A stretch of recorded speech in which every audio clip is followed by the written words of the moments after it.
Hey loves, welcome back to my channel. My name is Jenny. If this is your first time in this channel, thank you for stopping by. In this channel, we deal on drafting, sewing, and DIY. And also thank you to my subscribers for all their support. So in today's video, I'm going to be sharing with you guys on how to draft a Victorian corset, or you can call it an OverBust corset. It can be with a sweetheart neckline or a straight neckline. So if this sounds like what you want to learn, please don't forget to click on the subscribe button below, like, share, and also turn on the notification bell so that you get to be notified whenever I post a new video. Let's get into it.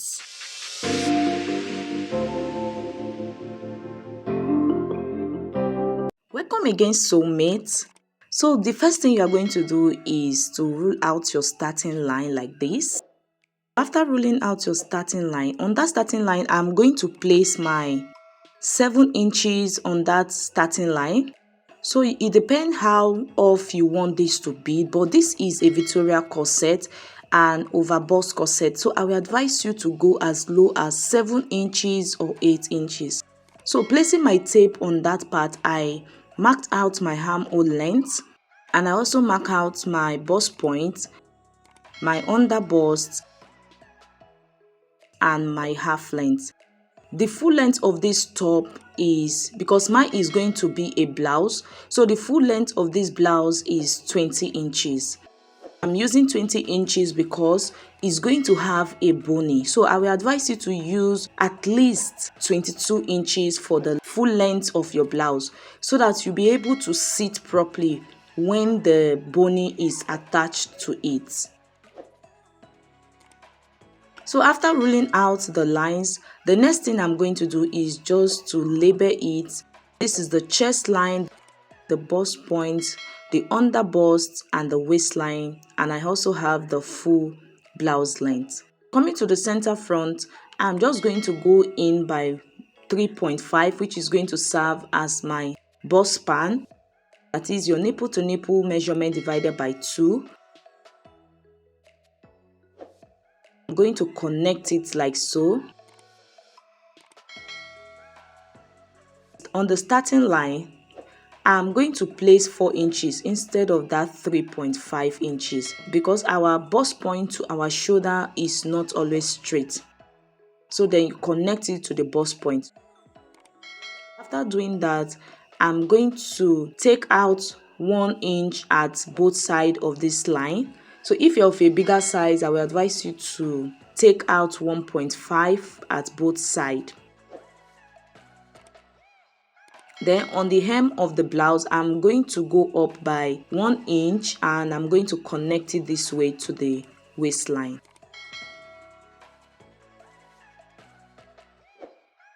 After doing that, coming to the bust point, go down by ½ inch.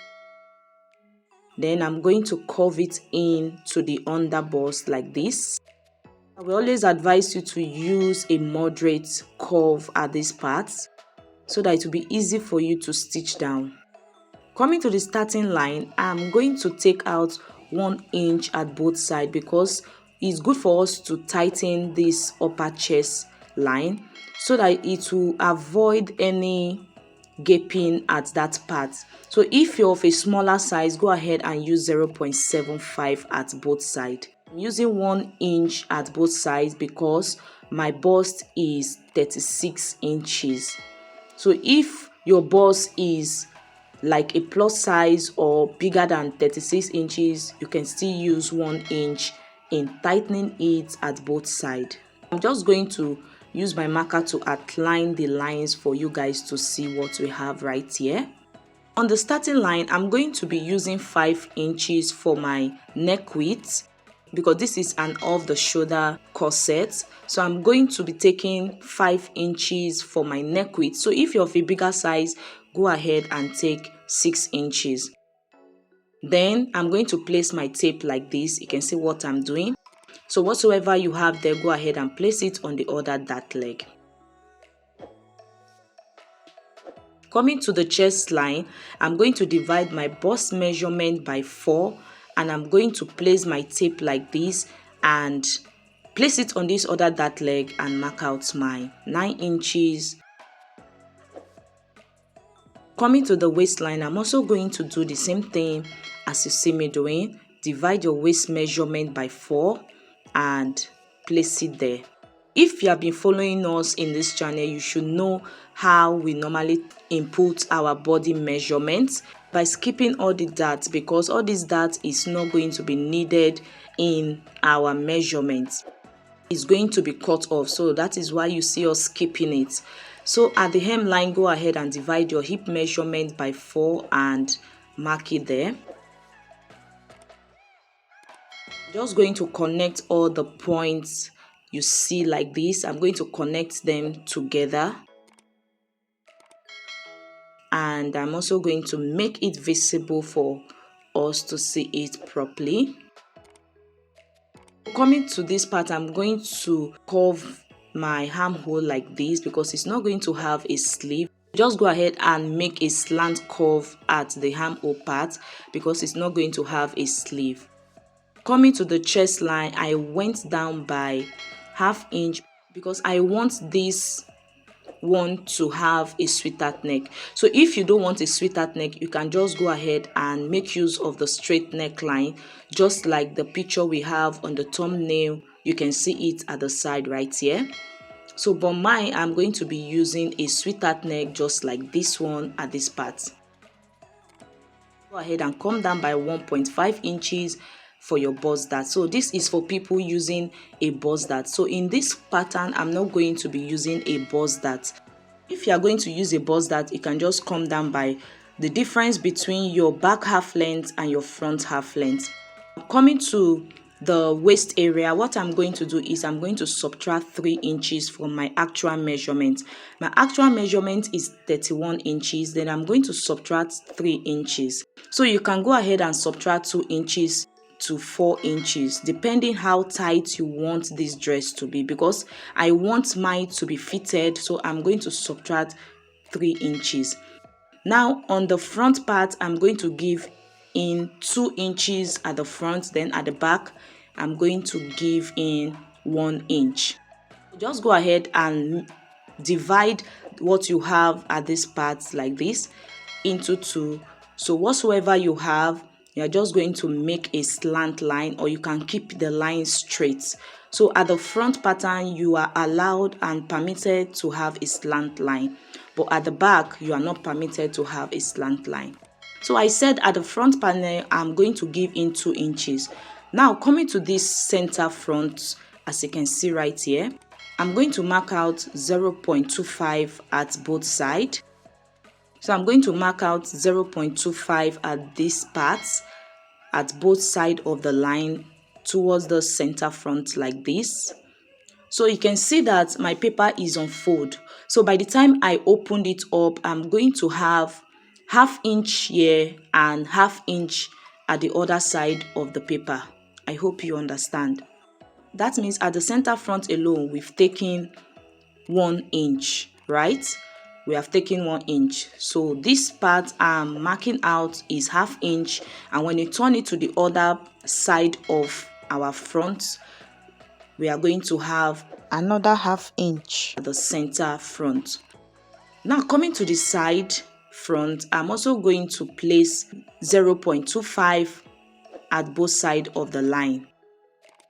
So I'm just going to mark 0.25 this way, just like the same thing we have for the center front. So when I open it up to the other side of our pattern, we are going to be having also 1 inch. So that means at the front, we've deducted 2 inches. I hope you understand what I'm trying to explain. Please, if you don't understand, just replay this video one more time again. So you can see what I have now. So this is what I'm trying to say. I flip it over like this. So that part I flipped open is also going to have these darts you can see at this part like this. So that means the front alone, we've deducted 2 inches at the front pattern. Coming to the side, I'm just going to go up by 1 inch.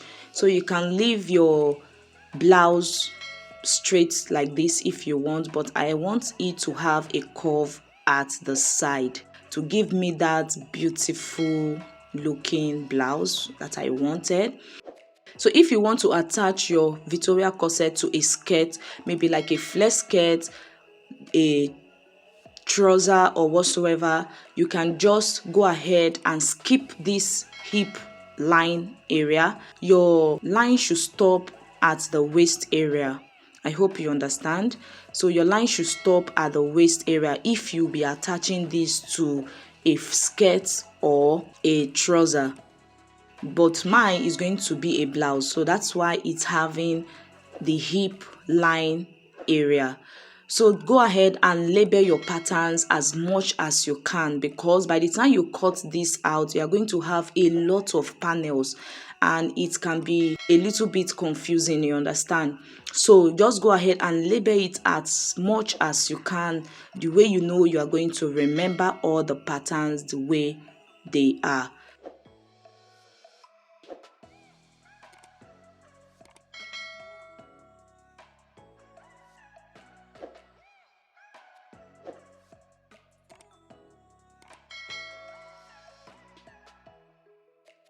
So now I've gone ahead to cut it out, and you can see the center front. I've opened it up. So that is what I was trying to say. So by the time I cut out this dart, it's also going to affect that other part that we did not mark out. So this is what I'm trying to say. You can see just the center front alone has 3 panels. So you can see what I was trying to say. You can see the dart at this other side and at the other side of the center front. Coming to the side also, I'm also going to cut out the darts. And you can see how the panels are coming out. So this is it for your OverBust corset or Victorian corset, whichever one you call it.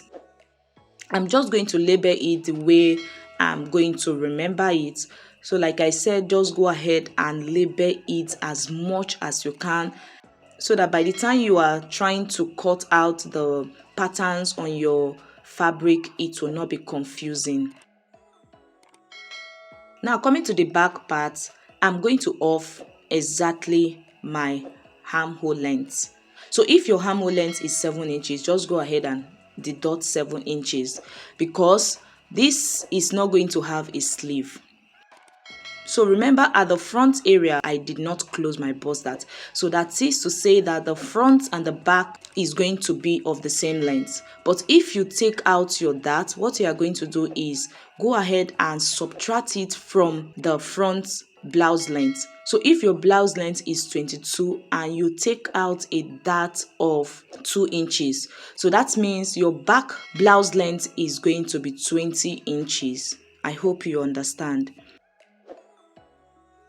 Still placing my tape on that starting line, I marked out my half length.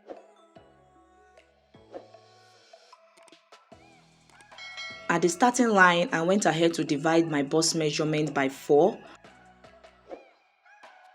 On the waistline, divide your waist measurement by 4 and add 1 inch for your dart intake. So coming to the center back, I'm just going to go in by my bust span,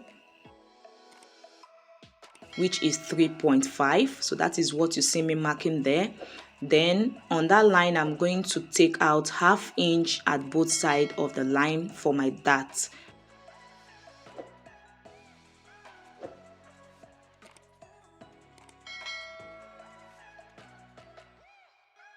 So I'm trying to make it visible.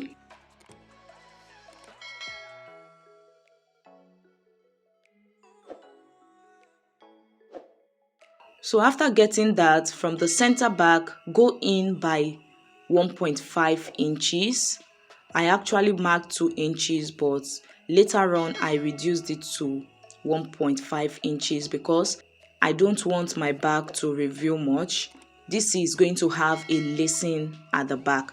But if yours is not going to have a lacing at the back, just like this picture at the side right here.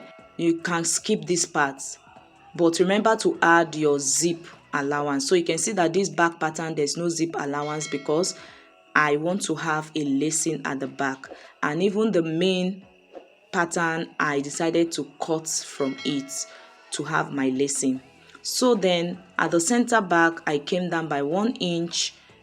I want to have like a curve neckline, so you can leave your neckline straight if that is what you want. So then this point, I'm going to connect it together. Coming to this part, I'm going to divide it into 2 and I'm going to mark it. So like I said earlier, at the back you are not permitted to have a slant line, so the line must be straight. You can see how straight mine is. At the front, you can decide to slant it anyhow you want it. So at this part of the back, I'm going to take 0.25 at both sides of this line. So remember, the back, we are giving just 1 inch at the back. So that means this part now I'm marking on is going to have ½ inch. Then the other part that I did not mark on, that is, you know, the back has 2 parts, the left and the right side of your back. So ½ inch is going to be at that other side, so making 1 inch at the back. Then I went ahead to divide my hip measurement by 4 and I placed it at the blouse length.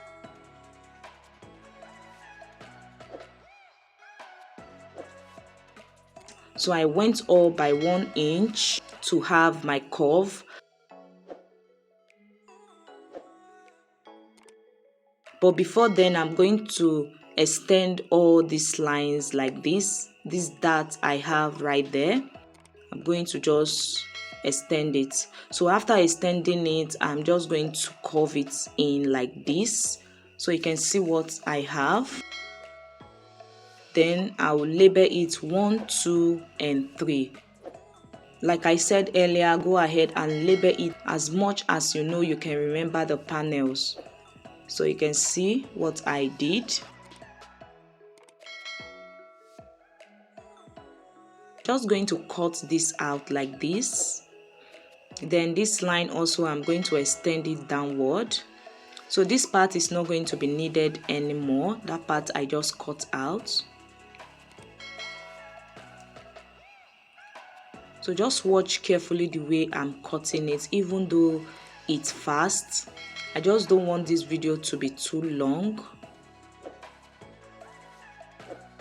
After cutting the back, this is what we have. You can see all the panels right there. So for the back, we are going to have 6 panels.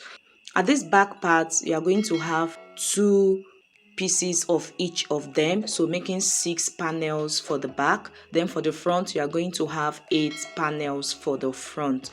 Please don't forget to add your stitching allowance all round, ½ inch all round. Then at the side, you can add 1.5 inches or 2 inches to it. Please make sure you add all your stitching allowance, both at the top, at the bottom, at the middle, and at the side. Add your stitching allowance. At the side, make sure you add enough stitching allowance, 1.5 inches to 2 inches. For the down part of this style at the side, it's going to be a 720-degree flare. So if you don't know how to cut that, I'm going to make a video on how to do that. So I hope this tutorial is helpful. So please don't forget to subscribe, like, and share this video. See you in my next video. Bye. Talk to you, dripping wet, nervous when I speak, so I trip on my